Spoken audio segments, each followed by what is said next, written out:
Title: Justice in the Ivy House. Opening question: what if your next-door neighbor turned out to be the key to solving a 15-year-old cold case? In the quiet suburb of Belhaven, Ohio, Ivy Lane was the kind of street where everyone knew everyone. Kids played in front yards, neighbors exchanged pies, and porch lights stayed on just a little longer than needed. But behind the white shutters of house number 9, something far darker had been buried, literally. 15 years ago, in the summer of 2010, 21-year-old Melinda Carrington disappeared. She was last seen leaving her part-time job at a library just a few blocks from home. No forced entry, no signs of struggle, just vanished.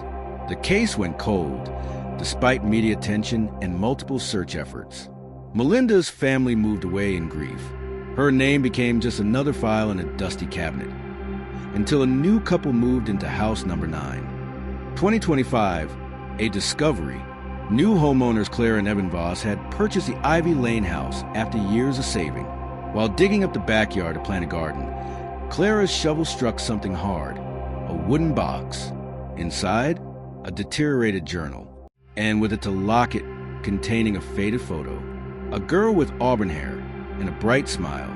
The name Melinda was scratched inside the locket. Evan called the police. The puzzle unfolds.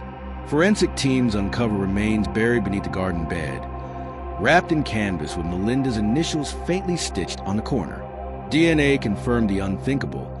Melinda Carrington had been there all along, in the very yard of the house next door to her own. But who buried her? The house had passed through 3 owners since 2010. All records were reviewed, but the first post-disappearance occupant, a man named Gregory Marsh.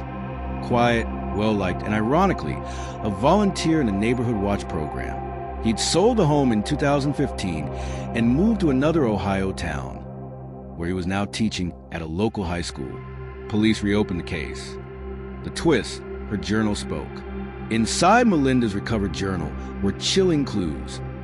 Notes about someone who followed her home, pages describing a neighbor who knew too much, and a final entry: if anything happens to me, it's Greg M. When questioned, Marsh initially denied knowing her, until confronted with a journal and DNA evidence found under his old basement floorboards, Melinda's hair and traces of blood. The justice: on September 14, 2025, Gregory Marsh was convicted of first-degree murder, obstruction of justice, and unlawful disposal of human remains. He was sentenced to life in prison without parole. Melinda's parents, now elderly, returned to Belhaven for the verdict.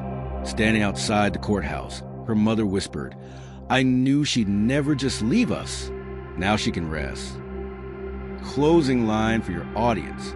Sometimes justice takes years, but when truth grows roots, it finds its way back to the surface, even from beneath a flower bed. Like, share, and subscribe.